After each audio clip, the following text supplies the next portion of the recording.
ಯುಗ ಯುಗಾದಿ ಕಳೆದರೂ ಯುಗಾದಿ ಮರಳಿ ಬರುತ್ತಿದೆ ಅನ್ನೋ ಹಾಗೆ ಈ ವರ್ಷದ ಯುಗಾದಿ ಹಬ್ಬವು ಚೈತ್ರ ಮಾಸದ ಶುಕ್ಲ ಪಕ್ಷದ ಪ್ರತಿಪದ ಮಾರ್ಚ್ 19 ಗುರುವಾರದಂದು ಬಂದಿದೆ. ಹೌದು ಸ್ನೇಹಿತರೆ, ಇವತ್ತಿನ ನಮ್ಮ ಜೇಸ್ ಮಂತ್ರಲೋಕದಲ್ಲಿ ವಿಶೇಷವಾಗಿ ಈ ವರ್ಷದ ಯುಗಾದಿ ಹಬ್ಬದಂದು ಯಾವೆಲ್ಲ ಮಂತ್ರವನ್ನ ಪಾರಾಯಣ ಮಾಡ್ಬೇಕಂತ ತಿಳಿಸ್ಕೊಡ್ತೀವಿ. ಹಾಗಾಗಿ ಸಂಪೂರ್ಣವಾದ ಸಂಚಿಕೆಯನ್ನ ನೋಡಿ. ಯುಗಾದಿ ಹಬ್ಬ ಅಂದ್ರೆ ನಮ್ಮೆಲ್ಲರಿಗೂ ಕೂಡ ಹೊಸ ವರ್ಷ ಆರಂಭವಾಗುವಂತ ದಿನ. ಹೊಸ ಸಂವತ್ಸರದ ಹೆಸರೇ ಸಿದ್ಧಾರ್ಥಿ ಸಂವತ್ಸರ.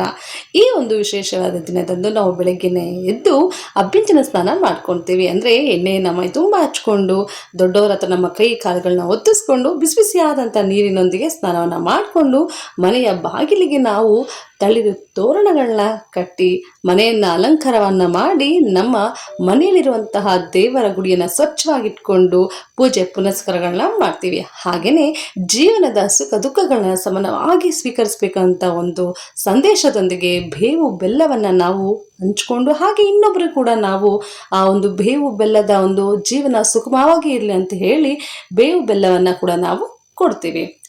ಇವತ್ತಿನ ಈ ಸಂಚಿಕೆಯಲ್ಲಿ ವಿಶೇಷವಾಗಿ ಯುಗಾದಿ ಹಬ್ಬದಂದು ಬಹುಮುಖ್ಯವಾಗಿ 3 ಮಂತ್ರಗಳನ್ನ ನಾವು ತಿಳಿಸ್ಕೊಡ್ತೀವಿ. ಮೊದಲನೇದಾಗಿ ಅಭ್ಯಂಜನ ಸ್ನಾನವನ್ನ ಮಾಡ್ಬೇಕಾದ್ರೆ ಅಂದ್ರೆ ಎಣ್ಣೆ ಸ್ನಾನವನ್ನ ನಾವು ಮಾಡ್ಬೇಕಾದ್ರೆ ಹೇಳುವ ಮಂತ್ರ, ಯುಗಾದಿ ಹಬ್ಬದಂದು ಬೇವು ಬೆಲ್ಲವನ್ನ ಸ್ವೀಕರಿಸುವಾಗ ಹೇಳುವ ಮಂತ್ರ, ಹಾಗೇನೆ ಪಂಚಾಂಗ ಶ್ರವಣದ ಮಂತ್ರವನ್ನ ತಿಳಿಸ್ಕೊಡ್ತೀವಿ. ಹಾಗಾಗಿ ಈ ಸಂಚಿಕೆಯನ್ನ ನೀವು ಸಂಪೂರ್ಣವಾಗಿ ನೋಡ್ಲೇಬೇಕು.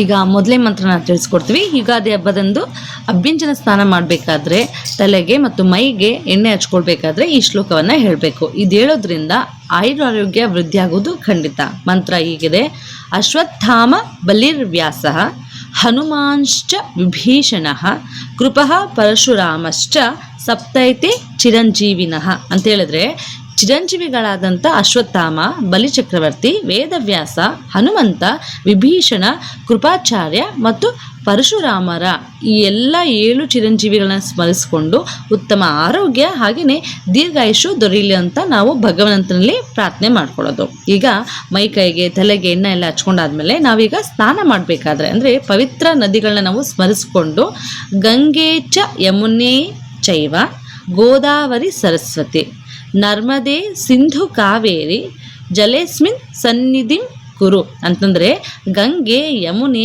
ಗೋದಾವರಿ, ಸರಸ್ವತಿ, ನರ್ಮದೆ, ಸಿಂಧು ಮತ್ತು ಕಾವೇರಿ ನದಿಗಳೇ, ನೀವು ಈ ನೀರಲ್ಲಿ ಸನ್ನಿಹಿತರಾಗಿ ನನ್ನನ್ನು ಪವಿತ್ರಗೊಳಿಸಿ ಹಾಗೆಯೇ ಆರೋಗ್ಯವನ್ನು ವೃದ್ಧಿಗೊಳಿಸಿ ಅಂತ ಹೇಳ್ಕೊಳ್ಳೋದೇ ಒಂದು ಮಂತ್ರದ ವಿಶೇಷತೆ.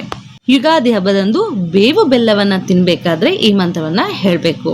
ಶತಾಯುರ್ವಜ್ರ ದೇಹಾಯ ಸರ್ವ ಸಂಪತ್ಕರಾಯ ಚ ಸರ್ವಾರಿಷ್ಟ ವಿನಾಶಾಯ ನಿಂಬಕದಳ ಭಕ್ಷಣಂ ಅಂತ ಹೇಳಿದ್ರೆ 100 ವರ್ಷಗಳ ಆಯಸ್ಸು, ವಜ್ರದಂಥ ದೃಢವಾದ ಶರೀರ, ಎಲ್ಲ ಸಂಪತ್ತುಗಳು ಕೂಡ ನಮಗೆ ಲಭಿಸಲಿ, ಹಾಗೆಯೇ ನಮ್ಮ ಜೀವನದಲ್ಲಿರುವಂಥ ಅನಿಷ್ಟಗಳು ಸರ್ವನಾಶವಾಗಲಿ ಅಂತ ಅಂದ್ಕೊಂಡು ದೇವರನ್ನ ನೆನೆಸ್ಕೊಂಡು ಬೇವು ಮತ್ತು ಬೆಲ್ಲವನ್ನು ಕೂಡ ನಾವು ಸರಿಸಮನವಾಗಿ ಸ್ವೀಕರಿಸ್ಕೋಬೇಕು.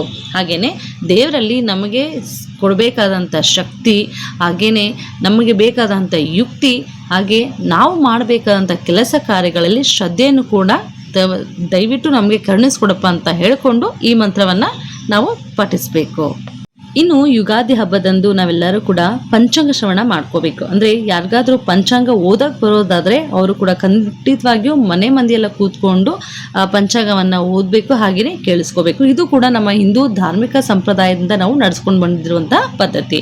ಈಗ ಯುಗಾದಿ ಹಬ್ಬದಂದು ನಾವು ಪಂಚಾಂಗ ಶ್ರವಣದ ಮಂತ್ರವನ್ನು ವರ್ಷದ ಫಲವನ್ನು ತಿಳಿದುಕೊಳ್ಳಲು ಹಾಗೆಯೇ ಶುಭವನ್ನು ಕೋರಲು ಕೂಡ ನಾವು ಉಪಯೋಗಿಸ್ಕೊಳ್ತೀವಿ. ಈ ಮಂತ್ರ ಹೀಗಿದೆ: ತಿಥಿಶ್ಚ ಶ್ರೀಹರಿ ಪ್ರೋಕ್ತಃ ವಾರಶ್ಚ ಪರಮೇಶ್ವರಃ ನಕ್ಷತ್ರಂ ಮಧುಸೂದನಶ್ಚ ಯೋಗಃ ಸೂರ್ಯಶ್ಚ ಕರಣಂ ವಿಷ್ಣುರೇವ ಚ. ಅಂದರೆ ತಿಥಿಯು ವಿಷ್ಣು, ವಾರವು ಶಿವ, ನಕ್ಷತ್ರವು ಮಧುಸೂದನ, ಯೋಗವು ಸೂರ್ಯ ಮತ್ತು ಕರಣವು ವಿಷ್ಣು ರೂಪವಾಗಿದೆ. ಇವುಗಳ ಶ್ರವಣದಿಂದ ನಮ್ಮ ಜೀವನದಲ್ಲಿ ಕಲ್ಯಾಣ, ಐಶ್ವರ್ಯ ಹಾಗೆಯೇ ಉತ್ತಮ ಆರೋಗ್ಯ ಪ್ರಾಪ್ತಿಯಾಗಲಿ ಅಂತ ಬೇಡ್ಕೊಳ್ತೀವಿ. ಹಾಗೆ ಯುಗಾದಿ ಅಥವಾ ಇನ್ನು ವಿಶೇಷ ದಿನಗಳಲ್ಲಿ ಪಂಚಾಂಗ ಶ್ರವಣ ಮಾಡುವುದು ಕೂಡ ಪುಣ್ಯದ ಕೆಲಸ ಅಂತಲೇ ಹೇಳ್ಬೋದು. ನೋಡಿದ್ರಲ್ಲ ಸ್ನೇಹಿತರೆ, ನಮ್ಮ ಜೇಎಸ್ ಮಂತ್ರಲೋಕದಲ್ಲಿ ಯುಗಾದಿ ಹಬ್ಬದ ಒಂದು ವಿಶೇಷವಾದ ಸಂಚಿಕೆಯನ್ನು ನಾವು ನಿಮ್ಮ ಮುಂದೆ ತಿಳಿಸ್ಕೊಟ್ಟಿದ್ದೀವಿ. ಪ್ರತಿಯೊಬ್ಬರು ಕೂಡ ಯುಗಾದಿ ಹಬ್ಬದಂದು ನಾವು ಹೇಳ್ಕೊಟ್ಟಿರುವಂಥ ಎಲ್ಲ ಮಂತ್ರಗಳನ್ನ ನೀವು ಪಾರಾಯಣ ಮಾಡಿ, ವಿಶೇಷವಾಗಿ ಅಭ್ಯಂಜನ ಸ್ನಾನ ಮಾಡಬೇಕಾದ್ರೆ ಹಾಗೆಯೇ ಬೇವು ಬೆಲ್ಲವನ್ನು ನೀವು ಸವಿಬೇಕಾದ್ರೆ ಈ ಎರಡೂ ಮಂತ್ರಗಳನ್ನ ತಪ್ಪದೆ ಪಾರಾಯಣ ಮಾಡಿ. ನಮ್ಮ ಜೀವನದಲ್ಲಿ ಅದೆಂಥದೇ ಕಷ್ಟ ಕಾರ್ಪಣ್ಯಗಳು ಬಂದರೂ ಕೂಡ ಸಿಹಿ ಕಹಿ ಎರಡೂ ಕೂಡ ಸರಿಸಮವಾಗಿ ನಡೆಸ್ಕೊಂಡು ಹೋಗುವಂಥ ಶಕ್ತಿಯು ಆ ಭಗವಂತನು ನಮಗೆ ನೀಡ್ತಾರೆ. ಇನ್ನು ವಿಶೇಷವಾಗಿ ನಮ್ಮ JS ಮಂತ್ರಸಾರದಲ್ಲಿ ಈಗ ಮುಂಬರುವ ಅಂದರೆ ಮಾರ್ಚ್ 15ನೇ ತಾರೀಕು ವಿಶೇಷವಾದಂಥ ಏಕಾದಶಿ ಇದೆ, ಪಾಪ ವಿಮೋಚನೆ ಏಕಾದಶಿ. ಇದ್ರ ಬಗ್ಗೆ ಕೂಡ ನಾವು ಈಗಾಗಲೇ ನಮ್ಮ JS ಮಂತ್ರಲೋಕದಲ್ಲಿ ವಿಡಿಯೋವನ್ನು ನಾವು ಈಗಾಗಲೇ ಅಪ್ಲೋಡ್ ಮಾಡಿದ್ದೀವಿ. ಪ್ರತಿಯೊಬ್ಬರು ಕೂಡ ಒಂದು ಸಂಚಿಕೆಯನ್ನು ಸಂಪೂರ್ಣವಾಗಿ ನೋಡಿ ಗೊತ್ತಿಲ್ಲದಿರೋ ಮಾಡಿರುವ ಪಾಪ ಕರ್ಮಗಳಿಗೆ ವಿಮೋಚನೆ ನೀಡುವಂತಹ ಒಂದು ವಿಶೇಷವಾದ ಶಕ್ತಿದಾಯಕ ಏಕಾದಶಿ ಪಾಪ ವಿಮೋಚನೆ ಏಕಾದಶಿ ಎಂದು ಆ ಮಂತ್ರಗಳನ್ನ ಕೂಡ ನೀವು ಪಾರಾಯಣ ಮಾಡಿ. ಭಗವಂತನು ಕೃಷ್ಣನಾದಂತಹ ನಿಮಗೆ ಇರುವಂತಹ ಯಾವುದೇ ಒಂದು ಕುಂದು ಕೊರತೆಗಳಿದ್ರೂ ಕೂಡ ಭಗವಂತನ ಒಂದು ಕೃಪಾ ಕಟಾಕ್ಷದಿಂದ ನಿಮಗೆ ಆರೋಗ್ಯ, ಆಯುಷು ಹಾಗೆಯೇ ಹಣಕಾಸಿನ ತೊಂದರೆ ಇದ್ರೂ ಕೂಡ ಆದಷ್ಟು ಬೇಗನೆ ಅವರು ನಿವಾರಿಸ್ತಾರೆ. ಹಾಗೆಯೇ ಈಗಾಗಲೇ ತಿಳಿಸ್ಕೊಟ್ಟ ಹಾಗೆ ನಾವು ಗೊತ್ತಿಲ್ಲದಿರೇ ಮಾಡಿರುವಂಥ ತಪ್ಪುಗಳಿಗೆ ಎಷ್ಟೋ ಜನ ನೋವನ್ನು ಅನುಭವಿಸ್ತಿರ್ತೀವಿ.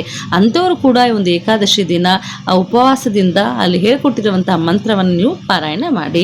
ಹೀಗೆ ನಮ್ಮ ಚಾನಲ್ನ ನೀವು ಸಬ್ಸ್ಕ್ರೈಬ್ ಮಾಡ್ಕೊಳ್ಳಿ, ಪ್ರೋತ್ಸಾಹ ನೀಡಿ. ಏನೇ ಒಂದು ತಪ್ಪಾಗಿದ್ರೂ ಕೂಡ ನಾವು ತಿದ್ಕೊತೀವಿ, ಅದನ್ನ ಕಮೆಂಟ್ ಮುಖಾಂತರ ತಿಳಿಸ್ಕೊಡಿ. ಎಲ್ಲರಿಗೂ ಕೂಡ ಈ ವರ್ಷದ ಯುಗಾದಿ ಕೂಡ ಸಂತೋಷವನ್ನು ತಂದುಕೊಡ್ಲಿ, ಸೌಭಾಗ್ಯವನ್ನು ತಂದುಕೊಡ್ಲಿ ಅಂತ ನಾವು ಭಗವಂತನಲ್ಲಿ ಆಶಿಸ್ತೀವಿ. ಹಾಗೆಯೇ ನಿಮ್ಮ ಒಂದು ಪ್ರೋತ್ಸಾಹ, ನಿಮ್ಮ ಪ್ರೀತಿ ಸದಾ ನಮ್ಮ ಯೂಟ್ಯೂಬ್ ಚಾನಲ್ ಮೇಲೆ ಇರಲಿ ಅಂತ ನಾವು ಕೇಳ್ಕೊಳ್ತೀವಿ. ಎಲ್ಲರಿಗೂ ಒಳ್ಳೆಯದಾಗಲಿ. ಧನ್ಯವಾದಗಳು.